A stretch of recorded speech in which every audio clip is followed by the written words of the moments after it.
Broads Media. All right, let's talk some Sixers hoops. And before you say, Broads, there's stains all over your hoodie. There's not one piece of clothing that I own that doesn't have spit up all over it. So I'm learning fatherhood real quick. Swear to God, every single second, something's coming out of her mouth. It's all over my clothes. It's all over her onesie. My wife gets mad at me. I don't know what to tell you.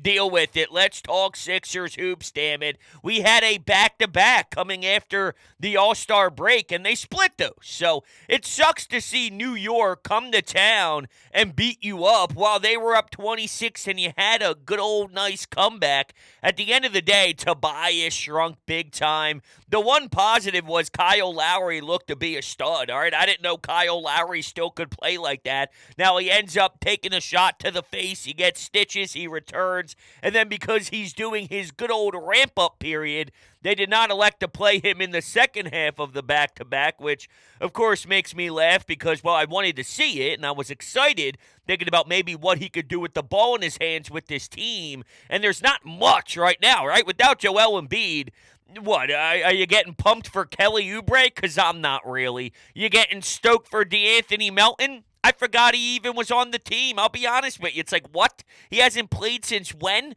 He hasn't been back since... How many games did that guy play this year? Oh, yeah, that's right. DeAnthony Melton's here, right? Like, it's just crazy. But you got to find ways to win. That's what needs to happen at the end of the day, is beat a Cleveland team. So what they don't have Donovan Mitchell? I'm not going to take away any points, right? I'm not going to take away any pride because Donovan Mitchell's not there when you're dealing with what you're dealing with. All right, Batum, he looks like he's in his mid-30s. He's able to inbound.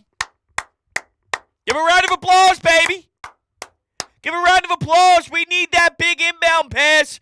And it ended up being big. Just like Tyrese Maxey in the fourth quarter. What an unbelievable three, huh? How about some free throws, huh? Just win games.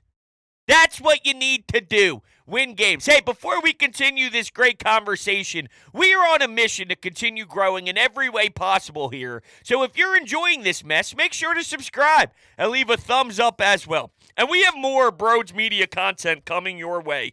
Coffee with Broads is back starting March 28th, which is opening day. Join the Broads Media membership here on YouTube for $4.99 a month, and you will have access to Coffee with Broads live streams every Monday and Thursday at 11 a.m.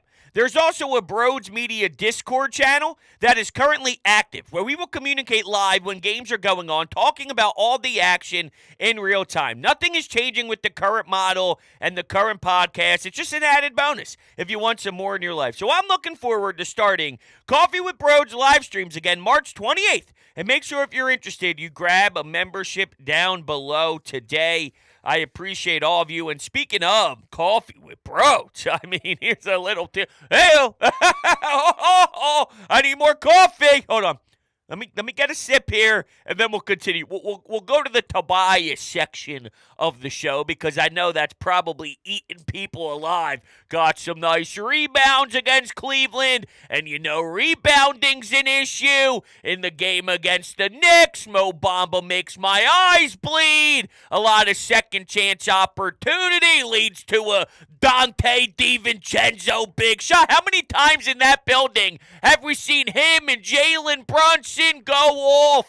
How many times have we seen them cook in their college career? Then they do it in the NBA for our most hated rival. Well, no, the Celtics are our most hated rival. But a damn team we despise. The only reason we don't despise them is because they've sucked for so damn long. And then those fans take over our building. Every big shot made, I'm hearing a big-time eruption like it's the damn New York Mets coming down 95 and taking over Citizens Bank Park. It sucks. It sucks. I don't want to feel that pain ever again. So how about we get some damn rebounds? We don't let that team whoop our ass. All right, I'm not giving no round of applause for the fight back, for the comeback, for the second half kids that ended up resulting in not enough anyway. Kelly Oubre with a couple takes. You're like, all right, that could have been the moment.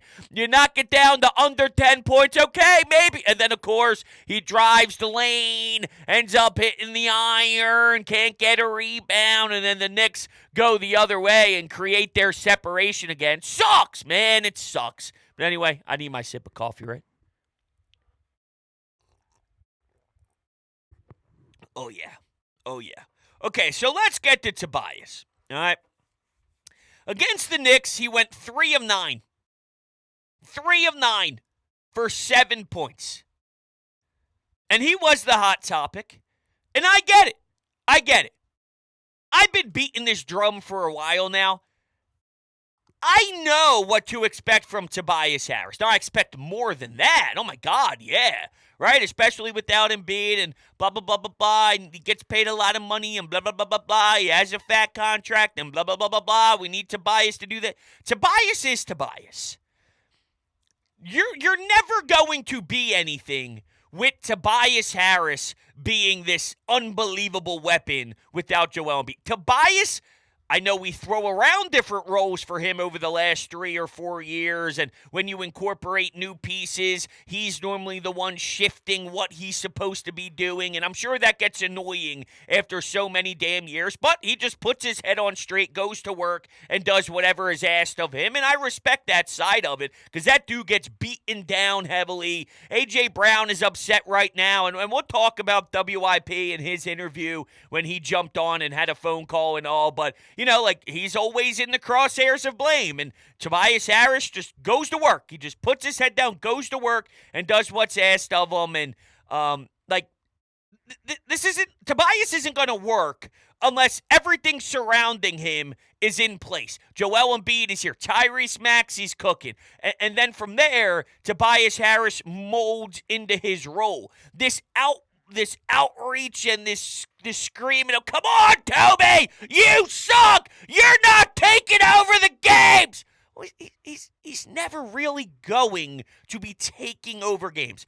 Should he be doing more than this? No doubt about it. No doubt about it. And, you know, I think there's times where he does. He's in a lose-lose situation. Whenever he plays poorly, it's this guy sucks. And then whenever he plays well and does a lot of good things, well, you're supposed to do that. But we don't do that with Tyrese Maxey, right? When Tyrese Maxey has an awesome game, it's this kid's electric. This kid's phenomenal. When Joel Embiid has an awesome game, majority of fans go, oh my God, this dude is an MVP. This dude's a weapon. You don't go, well, he's supposed to do that. He's an MVP. He's supposed to drop 45. He's the greatest on the team. He's supposed to give you the most efficient night from the field because he's a high-volume shooter. And by the way, he mixed in 7 assists, and he's supposed to do that. No, you appreciate what he does well when he does it, and there's plenty of times where Tobias does that, and it's supposed to just be status quo, and then when these type of stretches happen, it's that guy's an abomination, and I think it's a lose-lose for him. He can never really win. He needs to be better than 3 of 9 for 7 points, okay? He needs to be better.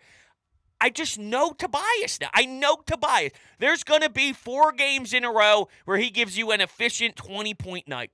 It happens. It absolutely happens. Where he starts the game off shooting 5 of 7 from the field, and he holds the fort down while Maxey might struggle from outside the perimeter. Then maybe in the second half, Tyrese Maxey starts cooking, and he goes for his first 3 shots of the second half for 3-pointer step back in the face of a defender. He gets hot. He has a quick 9 points, and you're now leading by 5 because the Sixers were able to hold on to things because of what Tobias did early.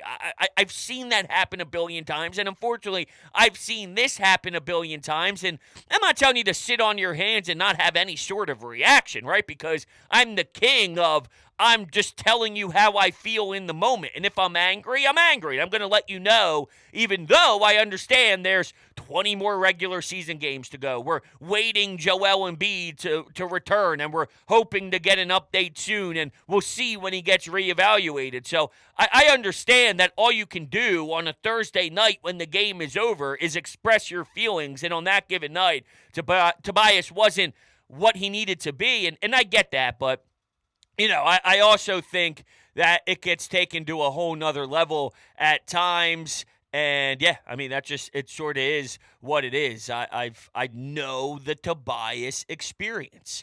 Just like I know the Kelly Oubre experience is a wild one too. Oh, dude, I mean, that guy drives me bonkers at times. He just does. Bogdanovich started going off for the Knicks, and you wondered if he would ever miss a shot, right?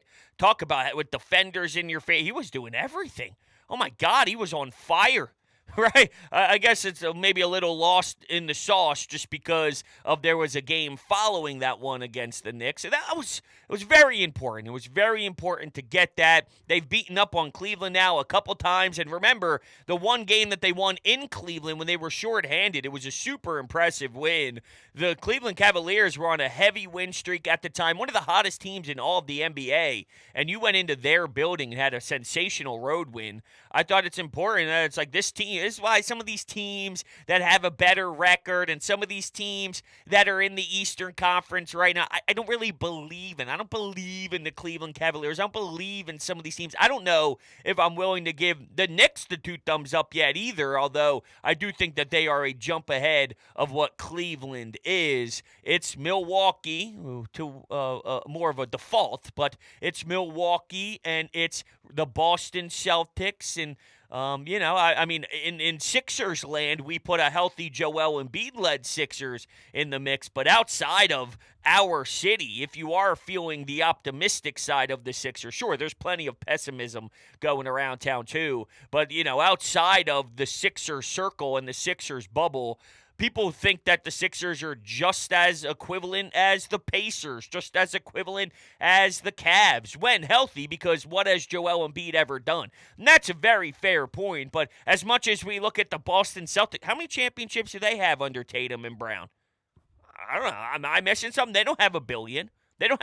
And this Bucks team is a joke right now with Doc Rivers, and Dame hasn't lived up to the expectations that maybe some thought. By no means right now am I telling you I think the Sixers are going to win. I don't. I don't feel good about the Sixers. I've already expressed my fears. Embiid returning late. He's got to be in shape. He's dealing with another injury.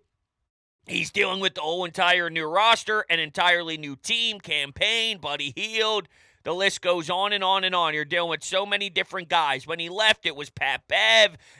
Where's Rocco? D'Anthony Melton hasn't been here. I don't think that you can just piece this together. If they can't do it whenever there's actual time, right? Like I've seen years where they've had some time to work it out. Well, they don't even have time this year. If they don't have time to work together as one, well, come on now. I mean, this is essentially starting over at training camp with a bunch of new faces trying to work in an entire new scheme and a whole new identity. No, I don't feel good about them at all, but I'm just kind of comparing it to the rest of what's in this Eastern Conference. That's a no-brainer. We don't live in the world anymore where it's Golden State automatic, where it's LeBron James automatic. There's a bit of a window for all these. Excuse me. Jeez, I just burped out my coffee. For all these teams to do something here, and I guess maybe that's what you can hold your hat on to is, well, if nobody's a clear, if nobody's an automatic, well, then who knows? And okay, yeah, I've seen crazy things happen in sports. I'm just not willing to put my heart on the table for this one. You got to play the percentage game, and I'm sort of just going through the flow with this regular season right now and checking in every night and giving them my full effort and giving them my full set of eyes for 48 minutes. I'm not just pretending like they don't matter anymore and they're not important to my day-to-day. No, the Sixers are important. I care about every dribble, but it's just an awkward viewing experience because the circumstances are all over the place. And I'm just rambling at this point. What I'm saying? I didn't even expect to get to the standings and ripping Tatum and Brown. Sometimes this mouth just goes. Listen, it goes when I'm eating HelloFresh as well. And if you don't know what HelloFresh is, it's farm-fresh, pre-portioned ingredients and seasonal recipes that get delivered right to your doorstep. So you can skip trips to the grocery store and count on HelloFresh to make home cooking easy, fun, and affordable. That's why it's America's #1 meal kit. Right now, HelloFresh tells you, and most people tell you, that breakfast is the most important meal of the day.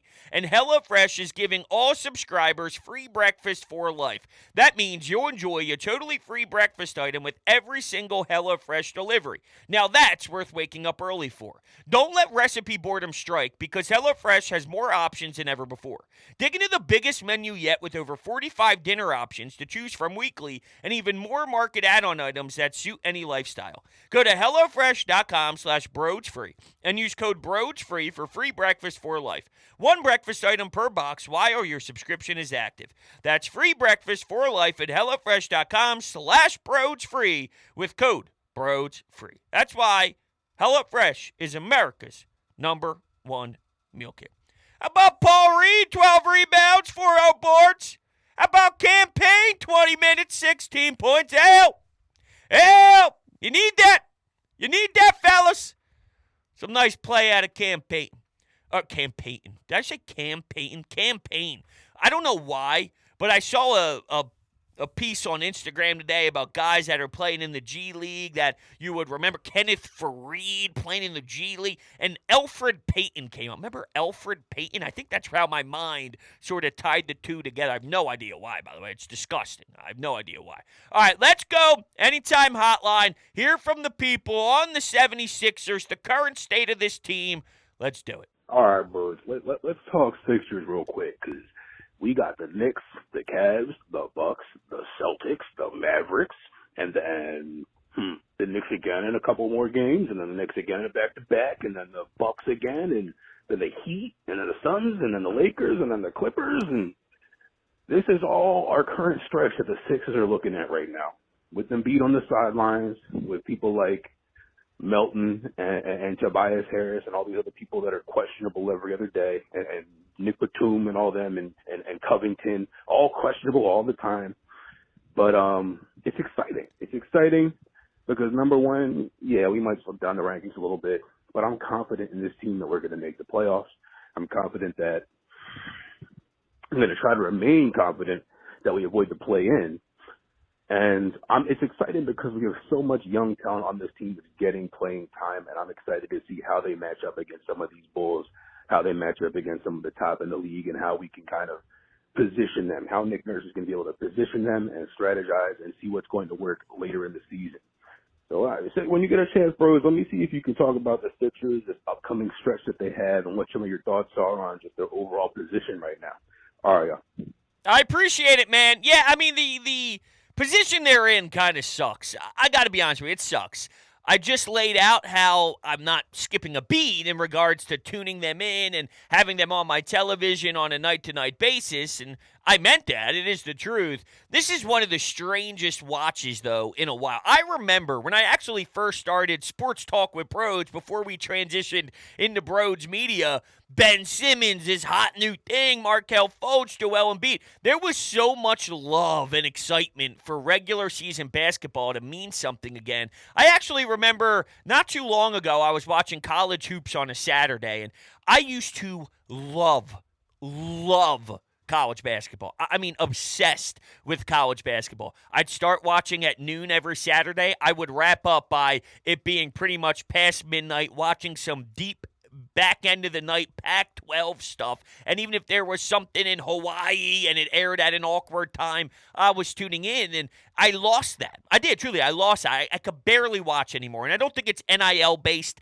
I don't think it has anything to do with not knowing some of these kids on some of the premier programs because they leave after 1 year. Because, excuse me, that was sort of the case at the time of me enjoying it, too. So what it came down to is there was so much excitement for me to figure out what the Sixers were going to do during the process, who they're going to draft, and I was trying to keep up with the potential picks, the potential new Sixers that would eventually be down the road. And once we got established with Ben and Joel, and we were going on these 50-win seasons, Marco Bellinelli, Ersan Ilyasova, that crew, that switch from we're in tank mode to I can watch 82 games of regular season basketball, it hit different.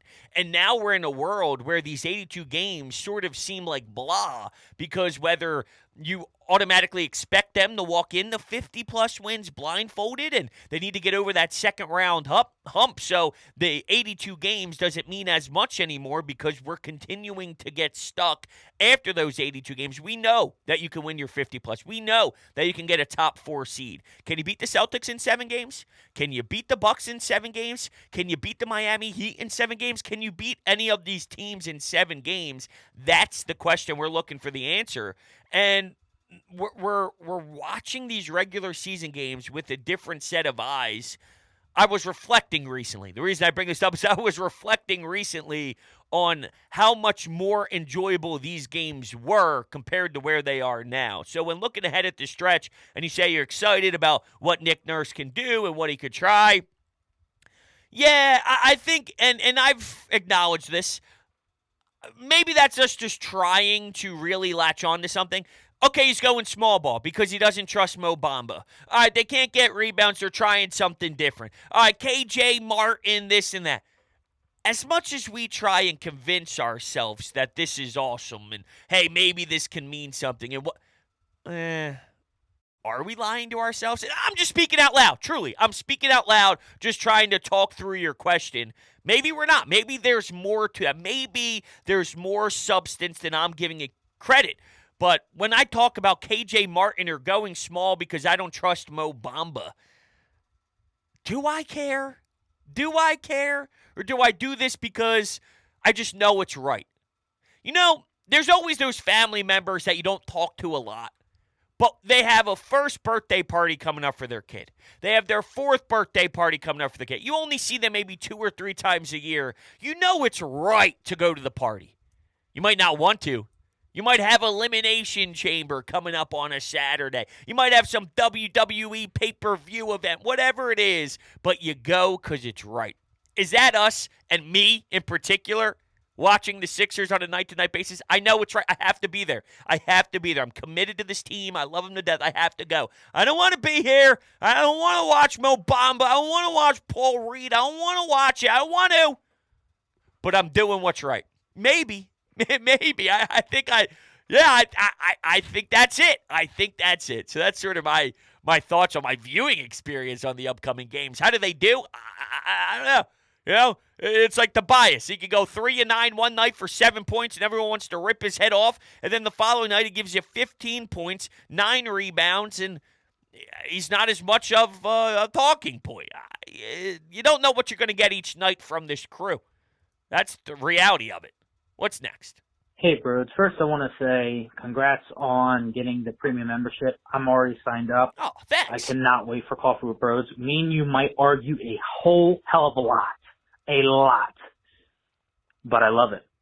And that's what I love about sports talk. It's because me and you can go bat to hell. But you know what? I respect your opinion. You respect mine. Here's one that I think me and you will go together with. 76ers. Doc Rivers is a clown. He is Ben Simmons as a coach, bro. Small and big moments, doesn't make any adjustments, and is too afraid of the game. Do you see what he did with the Bucks? He wasn't really a bad guy, but from what I've been told and from what I see, he's a player's coach that doesn't really care about the players. So, good riddance, bud. Nick Nurse, bring us to the playoffs. See you, bros. This Doc thing, and thank you so much for signing up to the membership. I really appreciate it. This Doc thing lately has been wild, no? He's doing all these podcasts and all these media hits, saying, hey, I walked into Milwaukee and told them I wanted nothing to do with them. Hey, you guys are doing the wrong thing. Hey, I don't know why you're getting rid of this coach. How are you supposed to get a group of men to believe in you and to really dive into what you want to sell them when you're publicly admitting that the ownership above you has lost their marbles, that you don't think that they're doing the right thing by putting you in power? Then you have power talking to the team, but you don't think that the ownership should have gave you the power. It makes no sense at all. And then the J.J. Redick thing and this and that. I don't hate Doc as much as other people hate Doc. That's because I don't put NBA coaching on a pedestal like most people put NBA coaching on a pedestal. But this Doc Rivers era, this Doc Rivers back end of his career thing is wildly messy and wildly absurd and insane. I mean, it's just insane. Yeah, the Doc Rivers thing's crazy. I know. I go back to in Game 6, even though Joel Embiid wasn't touching the ball, Doc Rivers' job is to get Sixers wide open looks. And with James Harden and DeAnthony Melton wide open, Game 6, they had wide open looks. Game 6 at home to close out the series, they got wide open looks. Wide open looks all game long. Didn't execute. And I blame players more than NBA coaching 95% of the time. Not a big Doc guy. I think this is weird. I'm more of a Doc guy than most people are Doc guys. That's because, the reason why you win a championship is Giannis and Dame. The reason why you win a championship is Jason Tatum and Jaylen Brown. The reason why you win a championship is Kawhi Leonard. The reason why you win a championship is Kevin Durant, Steph Curry, Klay Thompson. The reason why you win a championship is, you get my point, like that matters so much more. So much more. But there is a hand that the coach plays. And Doc has a scheme that does what. Okay, this is the way I labeled Doc. Is he doesn't make adjustments, so that's a problem. But Doc Rivers, if this is his philosophy, on a scale of 1 to 10, 10 being his philosophy is great, 1 being your philosophy blows, from a schematic standpoint, I think he consistently gives you a 7.5. On a night-to-night basis, his ideas, his beliefs, his concepts will consistently give you a 7.5 out of 10 on a night-to-night basis, which is fine. In NBA, if your players are good and you're getting structure that's 7.5 out of 10, and your players are good, you're going to win a lot of games. But that structure and beliefs never go. This is what we do. We will win or die with what we do. And I will never do anything else. This is it. This wins me a lot of games. And then, well, when a team kind of does something to make that fall back to a 6 instead of a 7.5 out of 10 because they make their adjustments so it's not as efficient, it's not as effective, now you're floating around that 6.5 mode, and it makes it more difficult for your players. Does that make sense? That's sort of how I see it. But yeah, Doc has been a huge clown lately, and I don't understand what the hell is going on. Truly, I don't. All right, we'll take one more. Impressive win for the Sixers tonight. Tyrese Maxey, what more can you say about this kid after a tough first 3 quarters? He just says, I got to step up. I'm that guy. All right, I'm going to come through for you in the fourth. And he sure did. Yes. And that pass to Buddy Hield and a nailing in the coffin, even though at the end it didn't seem so because there's a steal and a 3 or a foul. But gritty win. Cam Payne, I thought, gave you some really good minutes in the first half.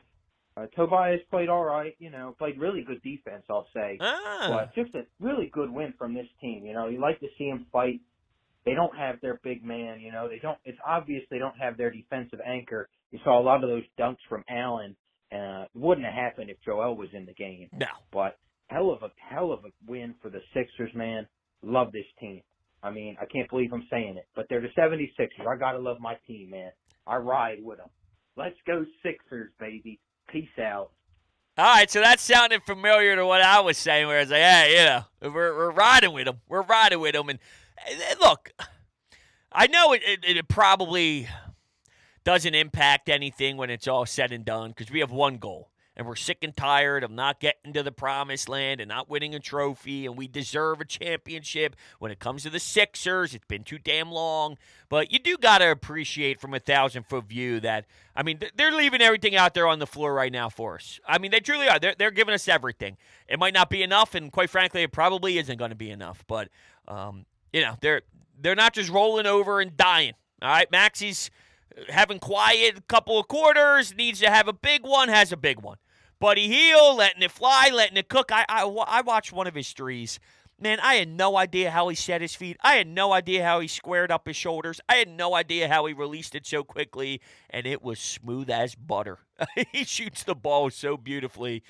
They're leaving it all out there, and where it falls, it falls. But this undermanned crew, they're working. So take that for what it is. All right, everybody, I appreciate you hanging out with me today, and we'll talk on the next one. See you later.